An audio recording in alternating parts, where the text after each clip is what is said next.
एक ऐसा लैपटॉप जो गेमिंग और वीडियो एडिटिंग दोनों के लिए बीस्ट है। एक साल यूज करने के बाद भी इसने मुझे अभी तक डिसअपॉइंट बिल्कुल भी नहीं किया है।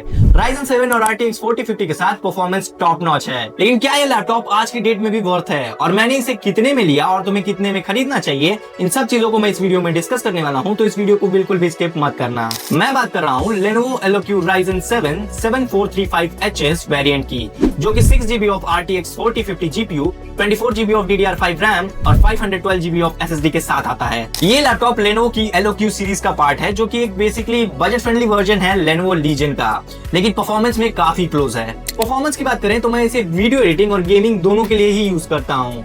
इसमें प्रीमियर प्रो, डाविंची रिजॉल्व जैसे सॉफ्टवेयर आराम से हैंडल हो जाते हैं और इसके रेंडर्स काफी फास्ट होते हैं। और गेमिंग में भाई परफॉर्मेंस मोड में तो ये आराम से 500 FPS निकाल के दे देता है वैलोरेंट के अंदर।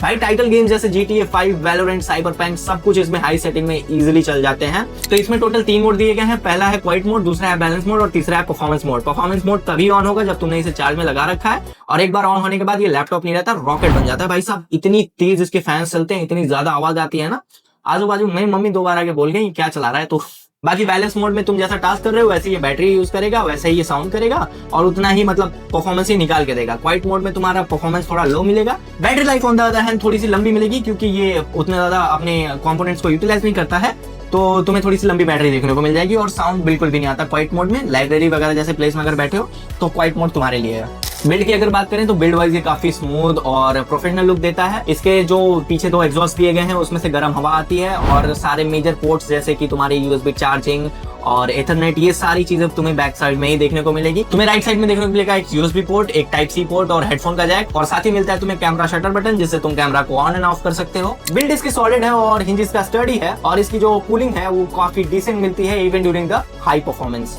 अब अगर मैं इसके ड्रॉबैक्स की बात करूं तो भाई तुम RTX 4050 के साथ भी तुम्हें यहाँ पे RGB कीबोर्ड नहीं देखने को मिलेगा। इसमें तुम्हें सिंपल व्हाइट बैकलाइट कीबोर्ड देखने को मिलता है, तो गेमर्स के लिए थोड़ा सा डिसअपॉइंटेड होगा, क्योंकि ये लैपटॉप गेमिंग लुक के साथ बिल्कुल नहीं आता। अनलाइक अदर लैपटॉप्स जैसे कि Asus तुम्हारा हो गया टफ गेमिंग सीरीज के लैपटॉप, उसमें सारे सीरीज में तुम्हें आराम से RGB देखने को मिल जाएगा। टफ सीरीज के अंदर बता रहा हूँ, सारे लैपटॉप्स के अंदर। बट इसमें Lenovo के Eloque में कुछ वेरिएंट्स हैं जिसमें तुम्हें RGB देखने को मिलता है, कुछ हैं जिसमें नहीं मिलता है। अगर तुम्हें RGB कीबोर्ड चाहिए तो तुम इससे स्लाइटली अपर वाला वेरिएंट ले सकते हो, जो कि 4060 के साथ आता है और थोड़ा सा महंगा पड़ेगा तुम्हें, बट उसमें तुम्हें RGB कीबोर्ड देखने को मिल जाएगी, मतलब लाइट्स के तड़के। बाकी देखो, तुम्हारा लैपटॉप तुम कितना भी अच्छा ले लो, अगर उस ब्रांड का आफ्टर सेल सर्विस अच्छा नहीं है तो वो लैपटॉप यूजलेस हो जाएगा। तो मैं इसका अगर आफ्टर सेल सर्विस की बात करूं तो मैंने एक इशू उसका फेस किया था। 4 महीने के अंदर ही मेरा विंडोज करप्ट हो गया था, तो उसकी वजह से मुझे ऐसा लगा कि मुझे इनके सर्विस सेंटर के चक्कर काटने पड़ेंगे, बहुत ज्यादा इनकन्वीनियंस होगी।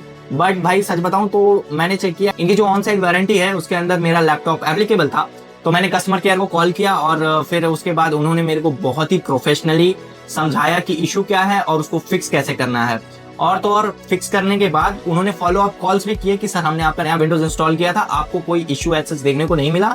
मैंने कहा जी नहीं, ऐसा कुछ देखने को नहीं मिला। एंड वो फॉलो अप कॉल्स मुझे 2 या 3 बार आया। जब वो कंफर्म हो गया कि हाँ ऐसे कोई इशू नहीं आ रहा, तो फिर that was end of that. सच बताऊं तो इनका जो आफ्टर सेल सर्विस एक्सपीरियंस है ना, मैंने ऐसा कहीं फेस नहीं किया। सच बताऊं, इससे पहले मेरे पास HP का लैपटॉप था। HP वालों थोड़ी सर्विस सही कर लो यार, मतलब लैपटॉप बहुत बेच रहे हो, सर्विस सही कर लो। और एक बहुत इंपॉर्टेंट पॉइंट मैं तुम्हें बताने वाला हूँ कि इसके जो Eloque सीरीज में बहुत ज्यादा मदरबोर्ड डेड होने के इश्यूज आ रहे थे, तो मैंने ये नोटिस किया है कि जितने भी Eloque के इंटेल वाले वेरिएंट हैं उसमें ही मेजरली ये प्रॉब्लम देखने को मिल रही थी।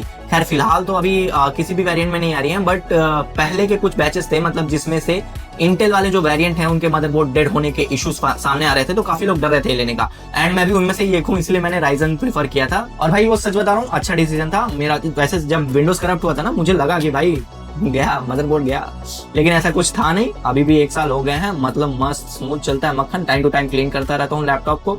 क्लीनिंग बहुत इंपॉर्टेंट है भाई, इतना याद रखना। कोई भी लैपटॉप लो, टाइम टू टाइम क्लीन करना, अच्छे से केयर करना, तुम्हारा लैपटॉप बढ़िया चलेगा। अब सबसे इंपॉर्टेंट प्राइस की बात करें तो इसका प्राइस करेंटली 90,000 के लगभग चल रहा है, और जब बिग बिलियन डे सेल आई थी उस टाइम पे भी ये 90,000 का था, और पिछली बार बिग बिलियन डे सेल में ही ये ऑलमोस्ट 70,000 में बिक रहा था। मुझे ये 74,000 के लगभग मिला हुआ था उस टाइम पे, और मैंने भाई तुरंत खरीद लिया था, क्योंकि मुझे पता था ये one of the best deal है। फाइनल वर्डिक्ट की बात करूं तो तुम अगर ऐसा एक लैपटॉप चाहते हो जो गेमिंग और वीडियो एडिटिंग दोनों में तुम्हारी हेल्प करे, तो भाई तुम डेफिनेटली इसे कंसिडर कर सकते हो। अगर ये तुम्हें कहीं भी 75 to 80,000 के लगभग मिल रहा है ना, तुरंत खरीद लेना भाई, बहुत अच्छी डील है। मैं तो इसे 1 साल से यूज कर रहा हूँ और अभी तक मेरे को कोई रिग्रेट नहीं हुआ है, ना ब्रांड को लेके ना लैपटॉप को लेके। तो तुम लोग कमेंट्स में बताना क्या तुम इस लैपटॉप को कंसीडर करना चाहोगे, और अगर कंसीडर करोगे भी तो किस प्राइस पॉइंट पे कंसीडर करोगे। और हाँ, अपने प्यारे प्यारे कमेंट्स प्लीज ड्रॉप कर दो कमेंट्स में, बहुत अच्छा लगता है यार, बहुत ज्यादा मोटिवेशन मिलती है अच्छी अच्छी वीडियोस बनाने के लिए। तो मिलता हूँ अगली वीडियो में, तब तक के लिए बाय।